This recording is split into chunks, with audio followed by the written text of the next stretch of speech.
नमस्कार, हमारे इस विशेष कार्यक्रम में आप सभी का स्वागत है। संसद का शीतकालीन सत्र 16 नवंबर से प्रारंभ होने जा रहा है और ये 16 दिसंबर तक चलेगा। वैसे तो शीतकालीन सत्र नवंबर के तीसरे या चौथे हफ्ते में बुलाया जाता है, लेकिन इस बार सरकार ने इसे कुछ पहले आहूत किया है क्योंकि सरकार ये चाहती है कि 1 अप्रैल से जीएसटी लागू हो जाए और इसके अलावा जो आम बजट है इस बार वो भी महीना भर पहले आ जाएगा। बहरहाल विपक्ष के पास भी मुद्दों की कोई कमी नहीं है और यही जानने के लिए हमारे पास इस समय 3 नुमाइंदे पार्टियों के मौजूद हैं। आइए उनसे जानें उनके मुद्दे और उनके बारे में। सबसे पहले आइए उनका परिचय आपसे कराएं। हमारे साथ गोपाल कृष्ण अग्रवाल जी हैं जो कि भारतीय जनता पार्टी से आते हैं। आपका स्वागत है गोपाल जी। हमारे साथ टॉम वडक्कन साहब हैं जो कि भारतीय राष्ट्रीय कांग्रेस से आते हैं। आपका स्वागत है टॉम जी। और हमारे साथ ऋतव्रता बनर्जी जी हैं जो कि मार्क्सवादी कम्युनिस्ट पार्टी से आते हैं। आपका भी स्वागत है।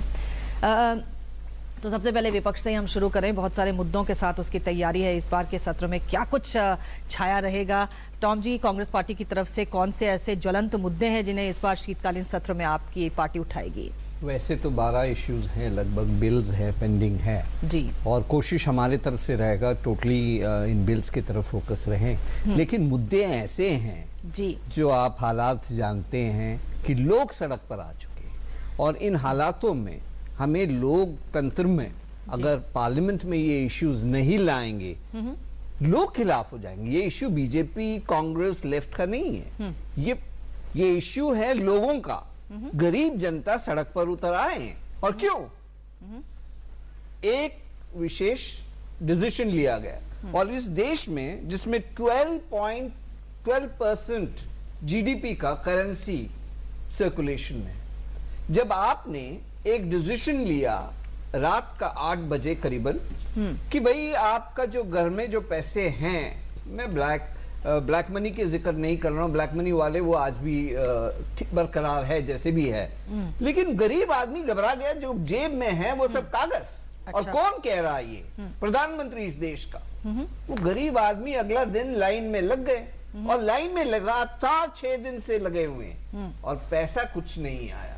और ये भारतीय जनता पार्टी जो विश्वास करते हैं, जैसे आपका ये मैरिज सीजन है, देव उठनी कहते हैं, एकादशी है, हाँ, जिसमें शादियां होता है। अरे भाई एक महीने बाद होता आपका डिसीजन। क्या ऐसा जल्दी था कि रात को 8 बजे आपने हो सकता है 1 महीने बाद सिखों की, मुस्लिम्स की, किसी पारसियों की, किसी और की शादियां होती हों? मैं आपसे पूछ सकता हूं, 1 घंटा पहले भारतीय जनता पार्टी पैसा डिपॉजिट कर रहा है बैंक में, खबर था इनको, 6 महीने से तैयारी कर रहा है, कभी कभी 1 साल का तैयारी कर रहा है।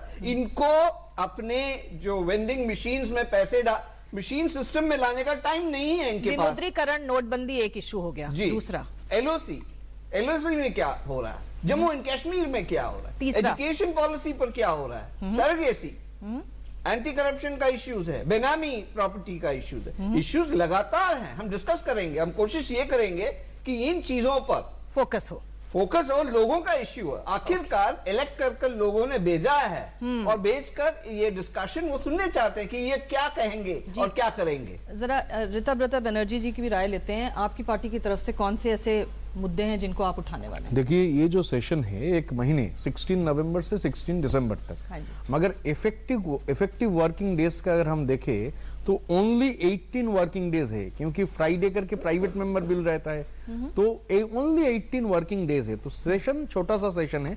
पहले जो 3rd वीक में शुरू होता था वो चलता था भी 24 तारीख तक। लास्ट सेशन में भी हम लोग देखे हैं। तो ये जो मुद्दे हैं ये सिर्फ हमारा पार्टी का अकेला का नहीं है। आज ऑपोजिशन का मीटिंग होने जा रहा है कुछ देर में। ऑपोजिशन पार्टी एक साथ बैठ रहे हैं, क्योंकि वडक्कन साहब ने जो कहा, जो जिस तरीके से अवाम के ऊपर जो हमले हुए हैं, अवाम का जो मुद्दे हैं, और देखिए ब्लैक मनी को लाना चाहिए, कोई ब्लैक मनी का खिलाफ नहीं है, मगर जिस तरीके से ये हुआ है और अवाम को भुगतना पड़ रहा है। मैं बंगाल का वो जो जिक्र वडक्कन साहब ने किया, कोई दिक्कत नहीं है, बीजेपी का सफेद पैसा है, मगर अनाउंसमेंट का 1 घंटा 2 घंटा पहले 7 लाख रुपया 500 का नोट, 1000 का नोट, फिर 40 लाख रुपया 500 का नोट, 1000 का नोट, और 1 हफ्ता के अंदर 3 करोड़ कैश। तो क्वेश्चन ये है कि क्या बीजेपी का बंगाल में ये हुआ, तो बीजेपी क्या पूरी साल में 52 वीक में हर हफ्ते 3 करोड़ करके रुपया डालता है? अचानक हो गया। तो बीजेपी को मालूम था बीजेपी का लोगों को मालूम था, आवाम को मालूम नहीं था। और इसके साथ कश्मीर का मुद्दे हैं, इसके साथ एजुकेशन पॉलिसी का मुद्दे हैं, क्योंकि एजुकेशन पॉलिसी लेकर पिछले सेशन में कंप्लीट नहीं हुआ, ये जो चर्चा कंप्लीट नहीं हुआ, और बहुत सारे मुद्दे हैं, डिस्कशन का जरूरत है। और इसमें साथ साथ बेनामी है, बेनामी ट्रांजैक्शन, क्योंकि लास्ट पार्लियामेंट सेशन में बेनामी ट्रांजैक्शन, ये विलफुल डिफॉल्टर्स का सवाल है, ये भी आएगा। सिटीजनशिप का मुद्दा है जो अभी चल रहा है, वो खत्म होगा कि नहीं होगा ये मालूम नहीं है। जो ये मोटर व्हीकल अमेंडमेंट बिल है, बहुत जरूरी बिल है, जिसके ऊपर गवर्नमेंट पारित करना चाहता है, मगर अभी पूरा स्टेक होल्डर्स का सुनाई नहीं हुआ। हमारे साथ गोपाल कृष्ण अग्रवाल जी हैं भारतीय जनता पार्टी से। गोपाल जी, जिस तरह के मुद्दे जिनकी ध्वनि हमने कुछ सुनी यहाँ पर, किस तरह की तैयारी है सरकार की, और इस तरह के मुद्दों के जवाब देने के लिए कितने तैयार है सत्ता? देखिए, हम मानते हैं सबसे ज्यादा महत्वपूर्ण मुद्दा इस वक्त देश में भ्रष्टाचार है, और जो टेररिस्ट और इसका इश्यू था, जो क्रॉस बॉर्डर टेररिज्म है, इन्फिल्ट्रेशन है, ये दो देश के लिए बहुत ज्वलंत मुद्दे हैं और बहुत महत्वपूर्ण मुद्दे हैं। इन दोनों पे ही सरकार ने काफी स्ट्रांगली एक्शंस लिए हैं। तो चाहे अभी इस विंटर सेशन में लेना है, तो इन, और तीसरा मुद्दा है देश की आर्थिक व्यवस्था। तो इन तीनों के लिए सरकार बहुत अच्छी तरह से प्रिपेयर्ड है। अब चाहे वो जो क्रॉस बॉर्डर टेररिज्म में सर्जिकल स्ट्राइक की थी, उस पर डिबेट करना चाहते हैं, हम करने को तैयार हैं। दूसरा, भ्रष्टाचार के लिए एक तो डिमोनेटाइजेशन एक महत्वपूर्ण इश्यू है जो सरकार ने उठाया है, खुद ही उठाया है, तो हम चर्चा जवाब देने को तैयार है। जो भी समस्याएं जनता की है, उनकी अपनी है, उस पर चर्चा करने को तैयार है। तीसरी बात, अगर भ्रष्टाचार के केवल यही इशू नहीं है, और भी है, तो जो बेनामी प्रॉपर्टी है, फिर दूसरा प्रिवेंशन ऑफ करप्शन बिल है, तीसरा ये जो विसल ब्लोअर्स जो बिल है, इन तीनों को भी ला रहे हैं। और जो तीसरा महत्वपूर्ण मैंने मुद्दा बताया, जो आर्थिक, देश की आर्थिक गति को आगे बढ़ाने का, सिंप्लीफिकेशन ऑफ टैक्स का, उसमें जीएसटी महत्वपूर्ण है। तो हमारा अपोजिशन से बहुत रिक्वेस्ट है, या हम एक्सपेक्ट करते हैं कि हमारे पार्लियामेंट के सेशन के एक्टिविटीज को दो हिस्सों में वो लेके चलें।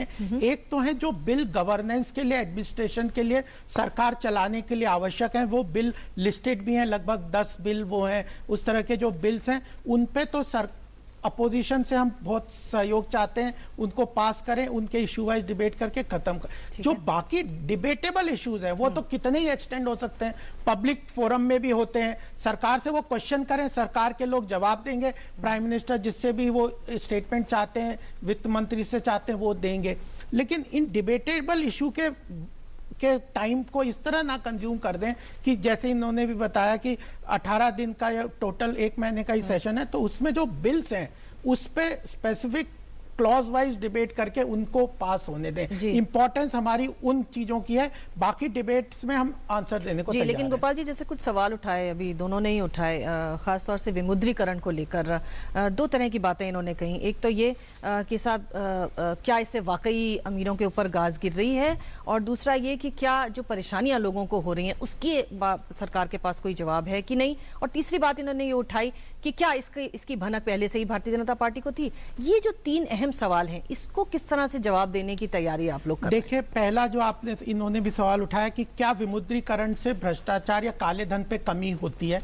ये मॉनेटरी पॉलिसी में बहुत स्टैब्लिश्ड फैक्ट है, चाहे इंटरनेशनली है, हम कोई नहीं कह रहे कि यह पहली बार हमने कर दिया। पूरे विश्व में अभी भी यूरोपियन यूनियन ने 500 यूरो का एक डीमोनेटाइज अभी किया है। तो जो डीमोनेटाइजेशन, विमुद्रीकरण एक बहुत स्टैब्लिश्ड मीन्स है, जो देश में काला धन सर्कुलेट हो रहा हो, फेक करेंसी हो, या जो टेररिस्ट बनी हो, उसको रोकने के लिए। तो सरकार ने इसको उसी तरह लिया है। इससे कोई करप्शन हम 100% खत्म कर देंगे, ये हम कई दावा नहीं कर रहे हैं। करप्शन के लिए और स्टेप्स ले रहे हैं, पहले भी लिए और भी लेंगे। तो यह चीज समझनी चाहिए। दूसरी बात यह है कि जो जनता को प्रॉब्लम आ रही है, वह इसलिए आ रही है कि सडनली सरकार ने अनाउंस किया। ये जो मेनली कहने, तो प्रधानमंत्री ने कल भी कहा है अपने भाषण में कि इसमें सीक्रेसी जो रखनी थी वो बड़ी आवश्यकता है। जो पहले भी हुए वो फेल इसीलिए हुए, पूरी तरह सक्सेसफुल नहीं हुए डीमोनेटाइजेशन, विमुद्रीकरण, क्योंकि उसमें कहीं ना कहीं चर्चा में निकल गया, या सरकारों ने टाइम दे दिया कि इस पीरियड के बाद करेंगे। उसके कारण 100% वो काले धन को खत्म करने के लिए नहीं सक्षम हुए। तो इस बार इसलिए सीक्रेसी को बहुत इंपॉर्टेंट रखा, और वह सीक्रेसी इस लेवल तक थी कि हमारे हिसाब से पार्टी के भी किसी लोगों को, सरकार के लोगों को, ब्यूरोक्रेट्स को नहीं पता था। अगर कोई प्रूफ देंगे तो उस पर इन्वेस्टिगेशन होगी। और अगर ये कहते हैं कि इन्होंने बैंकों में हमने जमा कराया, बीजेपी के आदमी ने, तो वो तो हम सरकार कह रहे हैं कोई भी जमा कर सकता है। आपका अगर आप बैंक में जमा करें, ये इटसेल्फ प्रूफ, अगर आप बता सकते हैं कि ये आपका है, जेन्युइन है, हमारे पास वो जेन्युइन जेन्युइन था, हम जमा कर रहे हैं। अगर हम जमा नहीं करते और इधर उधर करते तो फिर बात है। तो फिर ये तीनों प्रश्न का जवाब मेरे ख्याल से हम अभी भी दे रहे हैं, पार्लियामेंट में भी दे देंगे। जी टॉम वर्डकन जी, ये जो भ्रष्टाचार पे लड़ाई है, ये एक पार्टी की लड़ाई नहीं है, आप सबकी लड़ाई है कि भ्रष्टाचार पे कुठाराघात हो, काला धन बाहर आए, सब इतना बड़ा बड़ा इलेक्शन से लेके और पहले तक, मतलब लगातार ये मुद्दा देश में गर्म रहा है। अब क्यों, जब एक स्टेप सरकार ने लिया है, क्यों इतना बड़ा इस मुद्दे को फुलाया जा रहा है आप लोगों की तरफ से? क्या इस पे आप लोगों को जवाब नहीं देना पड़ेगा, जनता को बताना नहीं पड़ेगा कि कैसे लगाम लगाएंगे आप भ्रष्टाचार पे अगर स्टेप नहीं लेंगे तो? देखिए, हमने इनका ज्ञान सुना, ये भ्रष्टाचार के खिलाफ हैं, इकोनॉमिक रिफॉर्म्स की बात कहा, 16 लाख आपको मिला होगा, अभी तक ये नहीं मिला है तो ठीक है। आज आपका पैसा बैंक में है तो आप वहां जा नहीं सकते, और आपका विड्रॉल एक दिन में 4,500 कर दिया आपने। अपना पैसा लेने के लिए आपको विड्रॉल तो आप 24,000 कर सकते हैं। हाँ, इसका मतलब आप भी समझते हैं, ये करेंसी एक्सचेंज हुआ है। अब करेंसी एक्सचेंज आपने क्या किया, इसका जो करेंसी का जो वैल्यू एडिशन जो किया है, 1,000 रुपया का नोट आपने कहा कि भाई सब ब्लैक मनी वालों के पास है, हम उसको काटने चाहते, सर्जिकल ऑपरेशन। और क्या सर्जिकल ऑपरेशन, 2,000 का नोट ले आया। अब मुझे ये बताइए, आप फायदा कर रहे हैं या उनको कवर कर रहे हैं? 30,000 करोड़ इस देश से विदेश पहुंचा है। 2 करोड़ आप रेमिटेंस करने का जो संविधान हम लोगों ने किया था, लेकिन कोई भेज नहीं रहा था क्योंकि था नहीं। आज 300% आपका जो वेल्थ, इंडियन वेल्थ है, 75% था लास्ट फिगर। अभी 30,000 करोड़ 11 महीने में देश से बाहर गया है। कौन गया, किसने भेजा, क्यों गया, प्रश्न है। अभी इन्होंने कहा कि भाई हमने पैसा डिपॉजिट किया, वो आपका हक है, अभी हम मना थोड़ी कर रहे हैं, आप कभी भी डिपॉजिट करिए। लेकिन प्रश्न ये है, 1 घंटा पहले जब आप सूटकेस लेकर बैंक्स में जाते हैं और डिपॉजिट करते हैं, प्रश्न चिन्ह जब लगता है। और प्रश्न ये है, किस किस नेताओं को ये पता था? नहीं तो वो पहले करते ना। नहीं, अरे कम से कम 1 घंटा पहले अगर उन्हें पता होता कि ये आप ही कह रहे हैं 1 घंटा पहले। नहीं, गोपाल जी, प्रश्न इसलिए आया कि बीजेपी का बंगाल यूनिट आप लोगों का पूरा देश में जो उतना ताकतवर है नहीं। एक हफ्ते में 500 और 1000 रुपीस का नोट में 3 करोड़ रुपया जमा किया गया। बीजेपी मास कलेक्शन नहीं करता है, 20,000 से ज्यादा पैसा लेना है, करता नहीं है। मैं तो देखता हूँ बंगाल में नहीं, बंगाल हमारे रिटर्न्स में देख लीजिए, नहीं, वही क्वेश्चन है बंगाल का।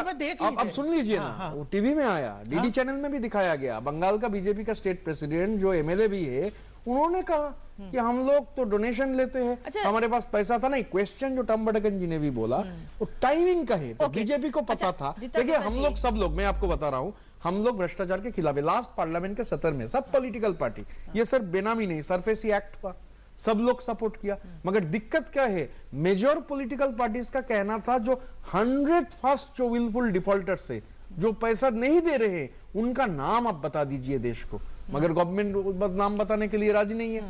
ये विलफुल डिफॉल्टर्स, ये सब जो चीज एक एक करके अलग अलग नहीं है, बातें कर रहे हैं तो वो अलग इश्यू है। नहीं, ये सब भ्रष्टाचार से जुड़े हुए हैं। बेनामी ट्रांजैक्शन और सरफेसी एक्ट दोनों जो पारित हुआ, ये अच्छा है, हम लोग भी सपोर्ट किया। पर रिता जी, एक बात जनता भी ये पूछ रही है कि आप लोग सब तो बहुत भ्रष्टाचार के खिलाफ, कि उस पर लगाम लगानी चाहिए, और इस तरह की आरोप भी सरकार पे लगाते रहे कि जी अमीरों को, उद्योगपतियों को सपोर्ट करते हैं, आम आदमी को नहीं।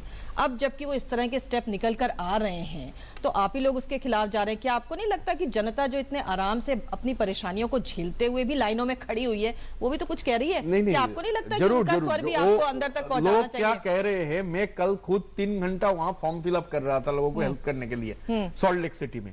तो लोग क्या कह रहे हैं हम लोग को मालूम है, और डीडी चैनल क्या दिखा रहा है वो भी हम लोग को मालूम है। तो मैं जहां तक जनता को जहां तक उस पर कल ही प्रधानमंत्री ने रात के 1:30 बजे तक मीटिंग लेके उन समस्याओं के लिए समाधान में 16 पॉइंट्स निकाले हैं। पॉइंट्स तो बहुत बढ़िया है, नहीं, मगर announce आवाम का कोई action हल नहीं है। नहीं हो रहा है। नोटबंदी से अगले खुद इशू का पे हम पैसा चलते हैं। लेकर नोटबंदी कोई- से अगले इशू पे चलते हैं। सर्जिकल स्ट्राइक्स को लेकर और जम्मू कश्मीर के मसले को लेकर भी कुछ सवाल उठाए हैं। किस प्रकार से सरकार उनके जवाब देने के लिए तैयार है? देखिए, सर्जिकल स्ट्राइक में हम बहुत कॉन्फिडेंट हैं कि सर्जिकल स्ट्राइक बहुत ज़रूरी था और वह एक पाकिस्तान को मैसेज देना बहुत आवश्यक था। जिस तरह से वो बार बार एलओसी पे लाइन ऑफ कंट्रोल को उल्लंघन कर रहा था, वो इन्फिल्ट्रेशन कर रहा था, वो हमारे यहाँ पे टेररिज्म को बढ़ावा दे रहा था, चाहे फाइनेंशियली हो चाहे इन्फिल्ट्रेटर्स को भेज के, उसको एक बहुत मैसेज स्ट्रॉन्ग देना था। और साथ ही वो मैसेज पूरे इंटरनेशनल कम्युनिटी को भी देना था कि टेररिज्म में स्ट्रॉन्ग स्टेप, एक यूनाइटेड एक्शन लेना पड़ेगा। उन दोनों चीज़ों पे हमारे प्रधानमंत्री, हमारी सरकार सफल हुई है। इंटरनेशनल कम्युनिटी टेररिज्म पे साथ में आई, उस पर अगर कोई चर्चा होगी तो करेंगे। जहां तक कश्मीर की समस्या है, हम फेडरल स्ट्रक्चर पे पूरी तरह से हमारे देश में विश्वास रखते हैं। वहां पे इलेक्टेड स्टेट गवर्नमेंट है, लोकल प्रॉब्लम्स को वो स्टेट गवर्नमेंट टैकल कर रही है। जैसे स्कूल्स बंद हो गए थे, कई दिनों से परीक्षा नहीं हो रही थी, आज ही 174 स्कूलों में आज परीक्षा करवाई है सरकार ने। बड़ी मतलब रुकावट थी, कई तरह की समस्याएं थी, लेकिन सरकार ने 174 स्कूल में करवाए। और जहां सेंटर का रोल है वो सेंटर कर रही है, स्टेट गवर्नमेंट जहां पे करना चाहिए वो कर रही है। टॉम वकडक्कन जी, खासतौर से इस मामले को लेकर पाकिस्तान के बारे में जैसे कहा जाता है कि पाकिस्तान है जो मानता नहीं, और जिस तरह की सीमा पार से जिस प्रकार का आतंकवाद पोषित कर रहा है और जो सरकार उसके लिए प्रयास कर रही है, और हम जानते हैं कि सीज़फायर उल्लंघन हो रहा है पाकिस्तान की ओर से, इस दृष्टिकोण से आप कौन कौन सी ऐसी चीजें हैं जिन्हें उठाने वाले हैं, सवाल उठाने वाले हैं? देखिए, हम तो सर्जिकल स्ट्राइक के लिए कहा भी और रिकॉर्ड पर भी है कि अच्छी बात है, लेकिन आपने जो कहा कि मैसेज भेजा गया है इंटरनेशनल कम्युनिटी में, आप एनएसजी का इशू लीजिएगा, चीन ने आपको पोस्ट किया है आपका एंट्री। अब जहां तक ये फेडरल स्ट्रक्चर की बात कर रहे हैं, फेडरल स्ट्रक्चर में मैं समझ सकता हूँ, वन पार्टी गवर्नमेंट है तो फेडरल स्ट्रक्चर अंडरस्टैंडेबल है। कोलिशन गवर्नमेंट है, कोलिशन गवर्नमेंट आज तक ताला लगा हुआ है जम्मू एंड कश्मीर में। मैं एक मेटाफर इस्तेमाल कर रहा हूँ, कर्फ्यू आज है कल नहीं है, स्कूलों की बात करा, परीक्षा हुआ लेकिन कुछ पढ़ाई भी हुआ, स्कूल जल रहे थे, क्या हुआ? पीडीपी गवर्नमेंट बैठा है और अभी तक इन्वेस्टिगेशन में ये नहीं बताया गया किसने किया ये।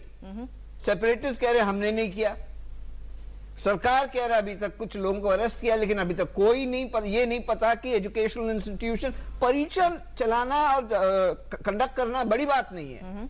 बच्चे क्या सीखा, स्कूल है नहीं है, प्रश्न ये है। और एलओसी के मामले में मैं कंप्लीट करूं, एलओसी के मामले में आपने बड़ा स्ट्रॉन्ग मैसेज दिया पाकिस्तान को, इंटरनेशनल कम्युनिटी को।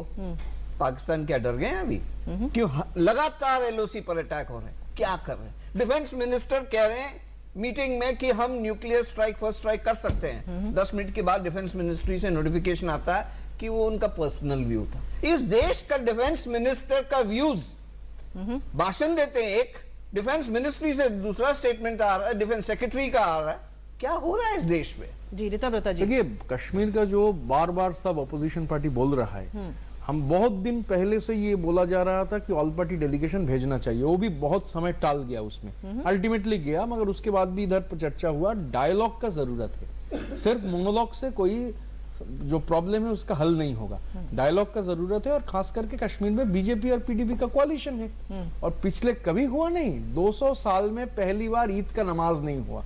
ये तो कभी माने टाइम देखिए, तो ये जो स्थिति है, वडगन साहब जो बोल रहे थे ताला लग गया है, तो इतना दिन, ये तो कोई कम समय नहीं है, 4 महीने हो गया, कितने लोगों का मौत हुआ, कॉमन सिविलियंस कितने मरे हैं। और जो परफोरेशन है ना, ये पेलेट गन से जो परफोरेशन हो रहे हैं, जो छेद हो रहे हैं, ये सिर्फ कश्मीरी युवा के शरीर में छेद नहीं हो रहे, पूरी हिंदुस्तान का जो यूनिटी है उसके अंदर छेद हो रहे हैं। जी, एक डायलॉग की बात भी उठा रहे हैं कि शांति की बात भी उठा रहे हैं, उसको भी आप अपने अगर जवाब में समेट के बताएं कि किस तरह के जवाबों के साथ सरकार की तैयारी है। नहीं, देखिए, टेररिस्ट और जो अलगाववादी हैं उनके साथ शांति की वार्ता नहीं हो सकती। वार्ता तो आपने 70 साल से करके देख ली ना। स्टेक होल्डर्स में और भी लोग हैं, स्टेक होल्डर में जम्मू के लोग भी हैं, बाकी लोग भी हैं, देश के पूरा देश भी स्टेक होल्डर, कश्मीर हमारा इंटीग्रल पार्ट है। तो इन केवल आप कहोगे कि एक ही आदमी की इच्छा शक्ति या उसी की बात चलेगी। जहां तक ये अपने बच्चे हैं, जिन बच्चों के पैलेट गन्स के, तो सरकार ने उसका एक्सप्लेनेशन दिया है कि अगर हम ऑल्टरनेटिव मैकेनिज्म आर्मी को देते तो वो और खतरनाक हो सकते। तो इन चीजों पे डिबेट्स तो हो सकते ऑल हैं, पार्टी मीटिंग में ये तैयार हुआ, बात आया कि पैलेट गन्स का इस्तेमाल बंद तो करो। उसको मैं implement एक तो ही कर ही प्रश्न रहे पूछने हैं। चाहता हूं अग्रवाल साहब से। यशवंत सिन्हा अभी भी भारतीय जनता पार्टी में है ना? लेकिन जो नहीं, है ना या नहीं है? लेकिन वो उन्होंने गए थे, वो पार्टी का ऑफिशियल हाँ, डेलीगेशन। देखिए ये प्रॉब्लम है, एक ऑफिशियल लाइन है, डिफेंस मिनिस्टर कहता है कुछ और शाम को ये आ जाता है कि ऑफिशियल लाइन नहीं है। अभी इनको नहीं, हम उनको समझाना deny पड़ेगा कर रहे हैं। देशवासियों को इनका ऑफिशियल लाइन क्या है, अनऑफिशियल नहीं, हम डिनाई नहीं कर रहे। देखिए, जब स्टेक होल्डर्स को इन्वॉल्व करते हैं तो सारी गवर्नमेंटल वो थोड़ी होंगे। अब बाहर इंडिपेंडेंट भी लोग जा रहे हैं। अब वेरियस पार्टीज गए थे, वहां पे हुर्रियत लीडर से मिले थे, तो उनको कोई मना नहीं, मतलब अलग। तो जब आपको स्टेक होल्डर्स से डिस्कशन करना है, डिबेट करना है, सबकी ओपिनियन सरकार के पास आना चाहिए। यशवंत सिन्हा जी की भी आनी चाहिए, सीपीएम की भी आना चाहिए, कांग्रेस की भी आना चाहिए, और बाकी के प्रदेशों के लोगों की भी आनी चाहिए। गोपाल जी, एक और महत्वपूर्ण विषय जो कि बार बार उठा और बहुत प्रमुखता से, बहुत वोकल होकर सरकार ने की तरफ से भी आया, 3 तलाक को लेकर। आपको क्या लगता है कि ये मुद्दा भी इस बार छाया रहेगा? 3 तलाक को लेकर सरकार ने जिस प्रकार का मत स्पष्ट किया है कि वो इसके खिलाफ है, क्या कहते हैं आप? नहीं, देखिए, 3 तलाक को जो भारतीय जनता पार्टी जो देखती है वो एक तरीके से विमेन राइट्स को देखती है। इमेंसिपेशन ऑफ विमेन्स जो हमारे देश में, वो धर्म के ऊपर उस दृष्टिकोण से नहीं जाना चाहिए। इसको यूनिफॉर्म सिविल कोड से अलग रखना चाहिए, और वही बात है। और ये एक्चुअली लॉ कमीशन के पास है। उस लॉ कमीशन ने सब स्टेक होल्डर से, उसने भी अपनी ओपिनियन मांगी। इट इज ओपन, आप उस पर कोई भी अपनी ओपिनियन दे सकते हैं, लोग दे सकते हैं। भारतीय जनता पार्टी की भी अपनी ओपिनियन है। हम ये मानते हैं कि ट्रिपल तलाक अपने आप में धर्म से ना जोड़ के वह कहीं ना कहीं महिलाओं के सशक्तिकरण की बात है। और हमारे जो देश का सिविल कोड का कानून है या क्रिमिनल कोड है, उसकी सुपीरियरिटी एक तरीके से एक उनके सबके समाज के उत्थान और बदलाव के लिए जरूरी जी, है। आपको लगता है कि ये मुद्दा भी आप लोग उठाएंगे? देखिए, मुद्दा तो उठेंगे। इशू ये है कि मैटर सब जुडिस है, तो मैं अभी टेलीविजन पर ये बात कंप्लीट अपना ओपिनियंस एक्सप्रेस नहीं करने, सेंसिटिव इशू है। स्टेक होल्डर्स, जैसे ये हर बार कहते हैं, स्टेक होल्डर्स को कंसल्ट करिए, तो इनका स्टेक होल्डर्स वो भी होना चाहिए जो जेन्युइन स्टेक होल्डर्स है। तो ये वो तो नहीं कि एक ऐसा यूनिट से बात करें आप नहीं, लॉ कमीशन कर रहा है, सरकार तो कर ही नहीं रही। एक सेपरेट लॉ कमीशन है। बिल्कुल सही आप कह रहे हैं, लेकिन स्टेक होल्डर्स को आइडेंटिफाई करना जरूरी है और उनसे बातचीत करिए। और जो भी स्टेक होल्डर्स कहते हैं, कोर्ट क्या कहते हैं, उसके बेसिस पर हम लोग एक लार्जर डिबेट। और लॉ कमीशन जब अपनी ओपिनियन सरकार के पास आएगी, पहले तो लॉ कमीशन के पास जाना है, वो अपनी ओपिनियन बनाएंगे, और वो स्टेटेड ओपिनियन जब सरकार के पास लाएंगे तब सरकार इस पर स्टैंड लेगी। मैं एक बात और जोड़ने चाहता हूं, इसका जो एम्फेसिस है इलेक्शन के डेडलाइन से जरा हटकर करें, क्योंकि इसको पॉलिटिसाइज करने का कोशिश ना करें। अच्छा, न्यू एजुकेशन पॉलिसी की बात आपने उठाई, उस पे किस तरह की बात एक्चुअली को, चर्चा को आप आगे बढ़ाना चाहते हैं? लास्ट सेशन में न्यू एजुकेशन पॉलिसी के ऊपर शॉर्ट ड्यूरेशन डिस्कशन हुआ था। इतने सारे मेंबर्स हमारे हाउस में अपने नाम दिया, वो खत्म नहीं हो पाया, रात 9 बजे तक चला, मगर तब भी 15-16 लोग बाकी थे। तो जयराम रमेश ने हाउस में ही बोला इसको चर्चा ले जाना चाहिए, मिनिस्टर भी राजी हुआ। एक मीटिंग भी हुआ, मैं उस मीटिंग में था, मगर उसके बाद फिर कॉन्क्रीटली कुछ हुआ नहीं। तो ये सेशन में ही आएगा, क्योंकि हम लोग का जो कहना है, मिनिस्टर ने ये कहा ये ड्राफ्ट पॉलिसी है इनपुट से, मगर हम लोग के लिए जो हैरानी का बात है, जो ड्राफ्ट पॉलिसी इनपुट्स होने में कोई दिक्कत नहीं, आरएसएस जरूर इनपुट दे सकता है, मगर सीताराम येचुरी जो डिस्कशन इनिशिएट किए थे वो दिखाए कि ये जो ड्राफ्ट पॉलिसी है इसमें अनगिनत सेक्शन है जो अमरकंटक का आरएसएस का डॉक्यूमेंट का एकदम काटन पेस्ट है। देखिए, जहां पे एजुकेशन पॉलिसी की बात है, जो एजुकेशन मिनिस्टर ने कहा है कि वो भी उन्होंने पब्लिक डोमेन में डाला, और इनपुट बेस्ड ये पॉलिसी है जिस पे ओपिनियन दे सकते हैं। जहां तक आप आरएसएस के जो इनपुट की बात कर रहे हैं, इनपुट नहीं हो, ड्राफ्ट में ही नहीं, है। तो इनपुट होने से कोई दिक्कत नहीं है। देखिए, 26,000 दे सकता है। अचानक आरएसएस का जो आरएसएस जो बोल रहा है पूरा ड्राफ्ट हो ही बन गया। नहीं, यही तो क्वेश्चन है। आज आरएसएस 26,000 स्कूल देश में चला रहा है। हाँ, जिसमें पूरा हिंदुस्तान का हिस्ट्री बदलने का काम हो रहा है पूरे वर्ल्ड में। पूरे वर्ल्ड में इतनी बड़ी कोई एजुकेशनल एनजीओ आरएसएस का स्कूल में तो वही दिखाया जा रहा है ओपिनियन कि नहीं कुतुब लेंगे मीनार क्या? कुतुबुद्दीन ऐबक ने नहीं ये किया तो था, उसकी ऐसा बोला ओपिनियन है। भी लेना जरूरी है। ओके, अच्छा गोपाल जी ये बताइए कि कई नए बिल भी इंट्रोड्यूस करने वाले हैं, पुराने बिलों को आगे बढ़ाने वाले हैं, और जीएसटी बहुत महत्वपूर्ण है, उसके सपोर्टिंग जो बिल्स हैं